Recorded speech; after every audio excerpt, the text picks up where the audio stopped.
I'm Professor Michael P. Boardway, president of MBA Architectural Company, and also MBA Educational Horizons, which does seminars and teleseminars, tutoring for the architectural exams as well as the California Supplemental Exam. And then also we have about 10 professional subjects that I do lectures on as well. I've got about 45, 46 years of experience, so I wanted to share a little bit with you on getting owners' approval on a project progressively. All right. And it is important to first understand what the owner wants and then reflect that in graphic form and written form and make sure that you're complying with what they want. There's the budget and schedule on behalf of the client, and then of course there's the codes on behalf of the agency. I mean, there's two entities that we answer to as an architect for the most part, and that's client and agency. I use client and owner synonymous back and forth. So it's a matter of trying to go through and make sure that that we first understand what the client wants, and is it realistic, and will it work, and that type of thing as well up front, because you want to make sure that it's realistic, is feasible, so that it doesn't come back later to haunt you, that over budget or over scheduled, and that type of thing as well. So once it's agreed on as far as what they want, then we should progressively reflect that graphically in a written form throughout the course of a project and get the client's sign off on that. All right. And that can almost occur in any of the 7 phases of the project, for that matter, getting client's approval. You never want a client to come back later and say, well, you never updated me, or I would have, done it this way, or something like that. So now you have to end up redoing half of your work or whatever. So it's good to keep everyone in the loop, so to speak, as far as the client goes, and project members as well. And but it's important to get the client's written approval and date as well. What we do is, for example, in the construction document phase, we'll send the client progressive documents at 20, 40, 60, 80%, and ask them to sign off on that. Okay. Just to make sure that everyone's on board and on the same page, and that type of thing as well. We don't want any more surprises. Yeah. Surprises basically are balls being dropped, and lack of follow through and confirmation and coordination, and so then you end up with a surprise. We don't want surprises. So to eliminate surprises, you get out ahead of it. You stay on top of it. Okay. And if you're juggling 15, 20 projects, then it's a matter of kind of laying out a goal sheet, short term for the day, for the week, for the month. I mean, what do you want to achieve? And hopefully you kind of stay focused on that and kind of tick off the items once you're finished with them. I know sometimes one phone call or one meeting can throw the whole thing off, and so it's a matter of getting back on track, because sometimes you get derailed and you got to get back on track, back on your schedule, your targets, for that as well. But there are different number of different types of clients as well. It's the ones that cannot understand the 3D world when it comes to documents. An architect is somewhat presumptuous in the fact of sitting there and opening a set of drawings and expecting a client to read those drawings to the same level of your understanding. And I mean, we went to school and went through a number of courses to generate and understand the 3D mode and how that would be experienced by the occupants of that space. And so, that's something that, at least in my school I went to, they didn't talk too much about that. It was more form and function and, that type of thing. It wasn't too much about how the individual is experiencing the space, that kind of becomes more in the real world once you graduate and such. But how a person experiences a space, it could be a function of them returning to that space if it's hospitality or whatever. And you want to make sure that it functions properly as well. And I mean, function does take priority over form. It's like if it doesn't function, it's not going to be in business long. And so it might look nice, but if there's nothing inside, or it doesn't function well, it's pretty much history. So, I mean, in my opinion, function is more priority than form, but it is nice to look at something, that as well. So anyway, with a client, sometimes there's different types of clients, okay? So clients, basically, you need to get them to progressively approve a project or the phase of the project. And sometimes they will delay that, put the project on slow or hold, and you got to watch out for that as well. Because there's no such thing as on slow. I mean, when you sign a contract, a time frame is in there that everyone is agreeing to. Once it goes into the architect's office, you stay on that schedule, And I mean, the longer a project is in the architect's office, the more expensive it becomes, for the architect. So it's a matter of, you don't want to crank it out, but you want to make it productive and, move forward in a timely manner. So making sure that we get those approvals in a timely manner from the client as well, instead of them sitting on it. Sometimes if you get too quick of approval, that could just be as bad as no approval at all, because they're perhaps not understanding what they're approving. Okay, and here we go with that. And so, yes, I don't want to hold up the project, so I'm going to go ahead and sign off and date. And because we ask them to sign and then date, the sheets that we send them, the progress set.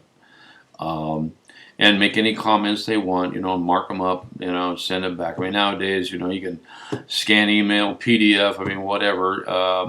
Distance shouldn't be an issue, okay, with the client, all right. So it's a matter of going through and making sure that the client understands what they're approving. Because what's the value of getting an approval, if it doesn't mean anything? So the client, they just can't say, well, I just kind of blindly, approved. No, so they have to understand what they're approving. And that's for you to pick up when a client basically is saying yes, yes, yes too quickly or approving too quickly. It's like, I don't think they're really understanding what they're approving, which means that they'll probably end up coming to the party when the project's under construction and it's, I didn't think the space was going to look like this. And here we go. With they're kind of getting into the 3D now. Okay. I mean, we could, if they have a problem understanding 3D, I mean, we could offer 3D walkthroughs, renderings, models, take them to a similar space, where this is the design of the essence of design we're trying to capture. And, so help them into the 3D world when they're looking at a 2D set of drawings. Okay, and making sure that they understand what they're approving as well. Okay, that's important. Now, sometimes clients will hold off approving because they know the value and the importance of approving something, because they might want to change their mind later. So then they're delaying the approval, because they know once they approve it, if they change their mind, then that would be a basis for additional services, on behalf of the architect. So, we just have to make them aware of the procedures of all that. And, the first meeting on the project is probably your most important meeting of the project, because you're laying out the ground rules and the procedures and the responsibilities of each party and, that type of thing as well. And so sometimes clients hesitate to approve. Now we're delaying the project or putting it on slow, and so we got to watch out for that. So you have to document, the project is being delayed at this time because, your company has not received the approvals we need to progress on, and that type of thing, so that when they when they come back later and have amnesia or whatever, I say, well, here's the times that you delayed the project, and just because you sent them letters to reflect that at the time. You got to hit the iron when it's hot. I mean, after the fact doesn't hold water. So it's a matter of making sure that you're reflecting that properly as well. All right. So you have different types of clients. Ones that approve something too quickly, or ones that hesitate. There's different types of clients as well, as far as giving you the design. This is the design I want you to follow. And it's like, well, what are you hiring me for? You should go out and hire a drafting service or something. And we know that sometimes the design they give us, I mean, we can come up with a better design, but that isn't for us to do as architects. We'll just follow what the client wants. As long as it complies with their budget and schedule and codes, with the agency and so on, then I really can't tell the client not to do it. But I can generate a letter recommending that this design can be improved, and and so on and so on. So where if they later come back and say, this is really a bad design. I mean, I had a client give us a design, and then they came back later and said, listen, your design came in over budget. And I go, whoa, it's not my design. It's your design.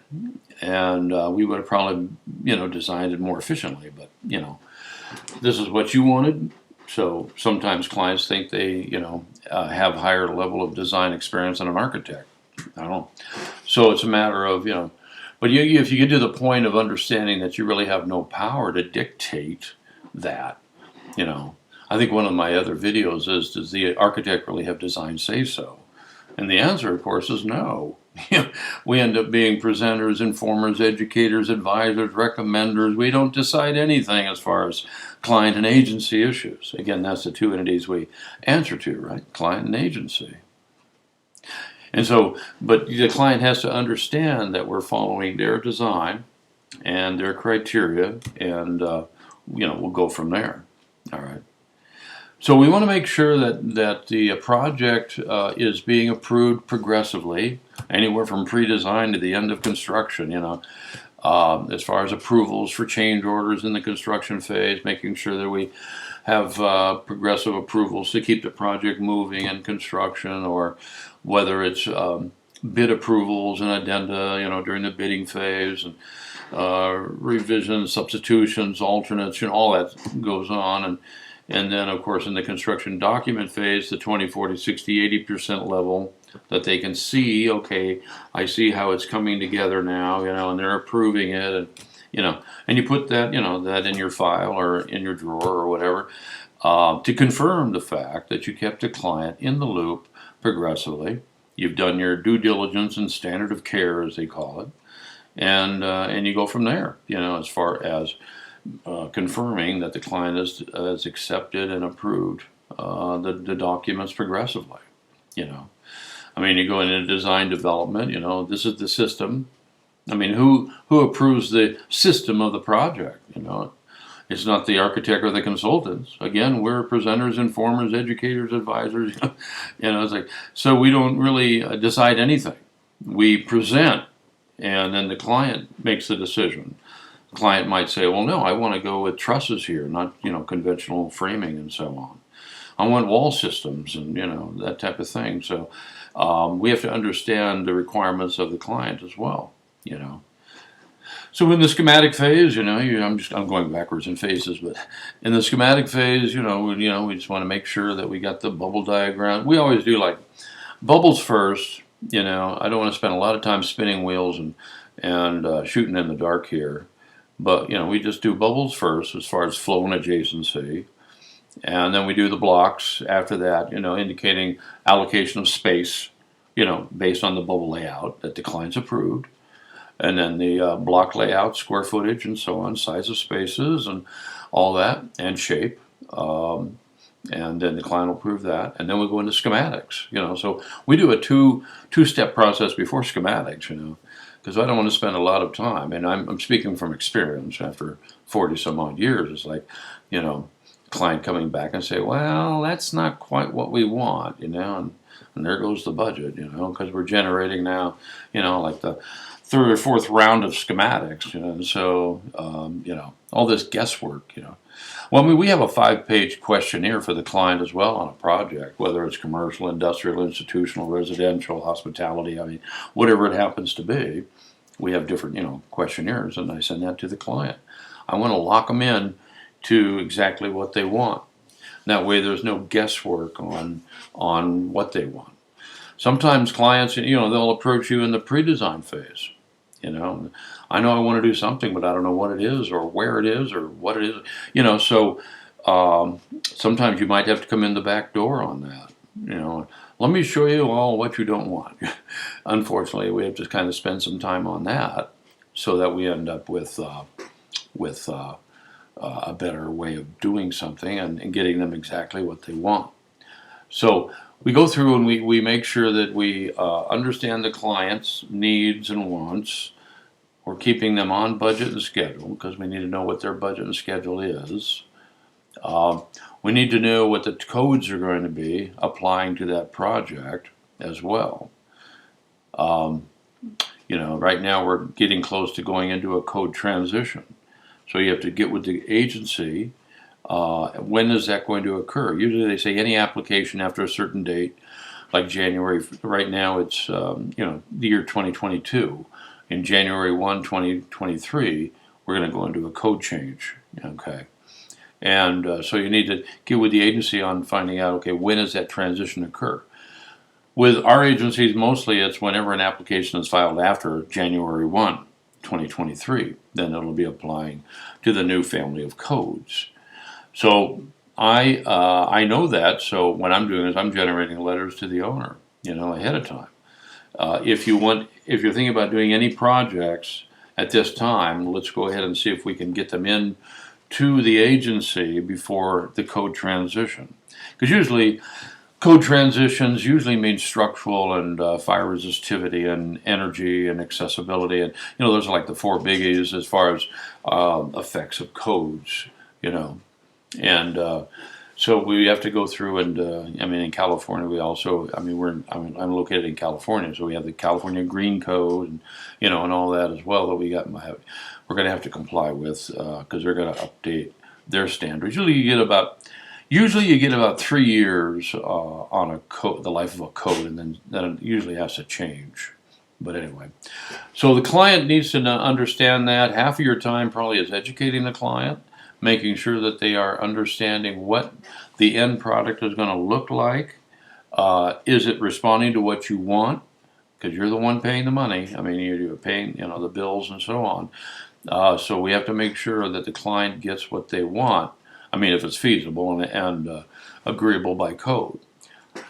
But sometimes they'll say, I don't want to do that, and so then they'll send you down to the agency or try to challenge, the code on their behalf. I don't get into battling code changes on behalf of the client.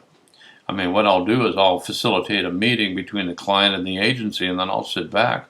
It's like, you guys go at it. Let me know what you guys agree to. It's like I don't get into crossfire. So if a client has a problem with the code, and doesn't want to approve something, then we need to get them up in front of the agency and they have a discussion, either on the phone, Zoom, Skype, whatever, or in person. All right, and then that way you're not in the middle of the condition of the situation as well. That's how architects usually get in trouble, is they're in a wrong position. You're going to meetings on behalf of the client. It's like, no. Either the client, if the client can't make it, then they hire a legal representative, not an attorney, but one that can legally represent them on behalf of the owner or the company, as well. And so, if I have a problem getting a hold of the owner, then that's my next phone call is to the representative, the owner's representative, that has the power to give me direction. Okay. Sometimes clients will say, well, you take direction from my consultant. It's like, no, I don't have a contract.